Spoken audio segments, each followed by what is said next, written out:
In the spring of 1971, a massive military crackdown in East Pakistan triggered a humanitarian catastrophe.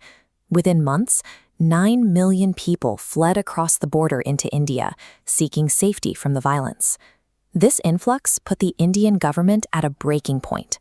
The cost of maintaining hundreds of refugee camps reached $700 million, draining 4% of the central budget and threatening to destabilize the region's entire demographic balance.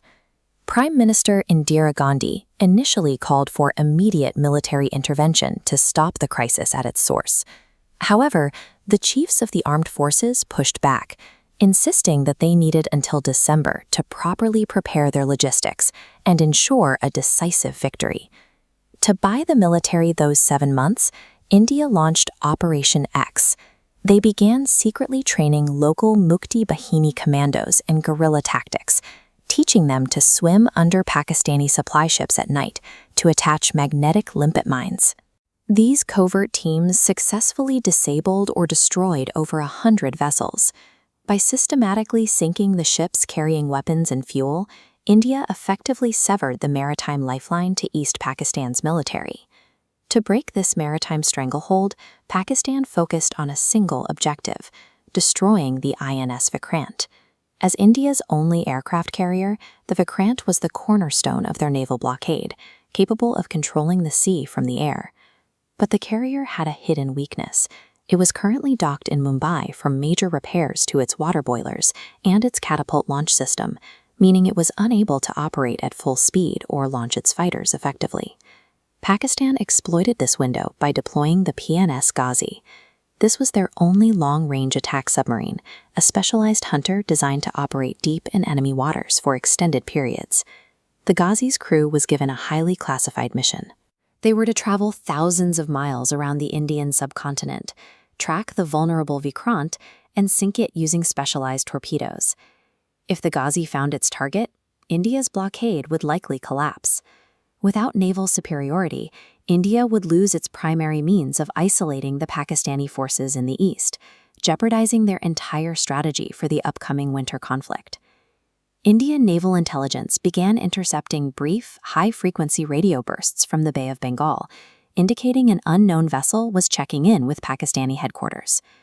Then, India intercepted a request for a specialized lubricant used by only one type of vessel, a long-range submarine. By synthesizing the radio direction data with this supply request, India confirmed the Ghazi was hunting near the Madras port. They realized the submarine was closing in on the location where the Vikrant was expected to be. Vice Admiral Krishnan immediately ordered the Vikrant to leave Madras under total radio silence. The carrier was relocated to Port X-Ray, a remote and uninhabited secret anchorage in the Andaman Islands, far from the Ghazi's projected path. While the carrier was temporarily safe, the Ghazi remained a lethal predator. To win the naval war, the Indian Navy couldn't just hide. They had to find a way to lure the submarine into a location where they held the tactical advantage. The target for the trap was Visakhapatnam.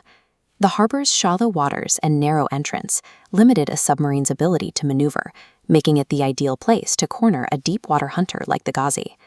To draw the submarine in, the Indian Navy began transmitting low-encryption radio signals.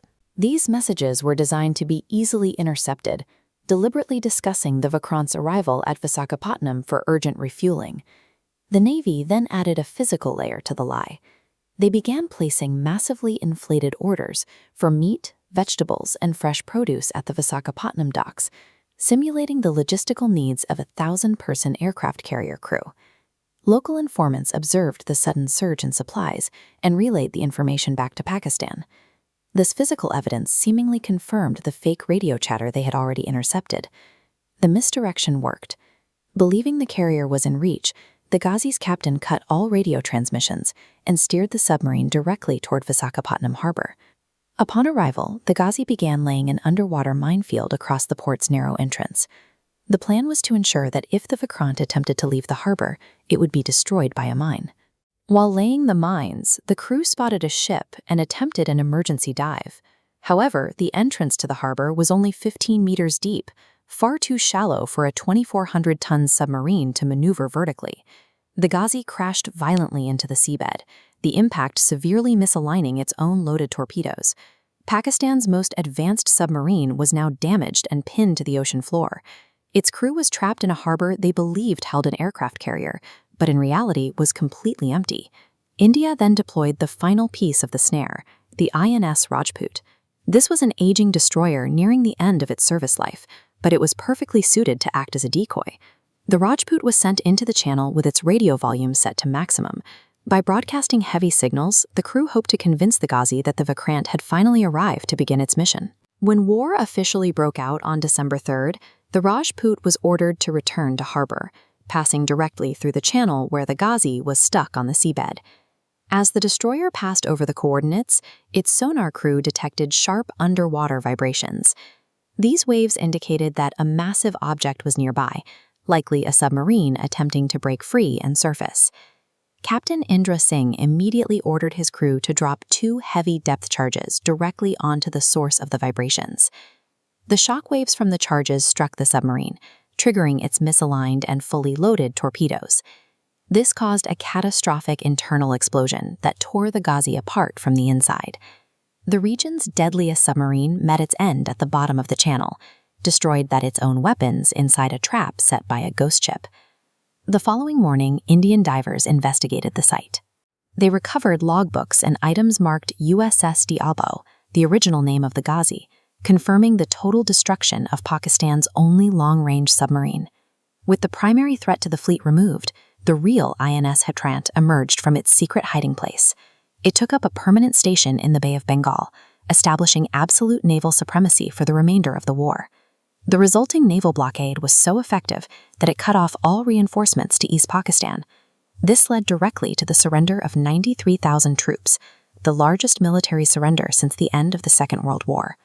The liberation of Bangladesh was secured not just by firepower, but by a masterful use of psychological misdirection, proving that in naval warfare, the most dangerous weapon is the one your enemy never sees coming.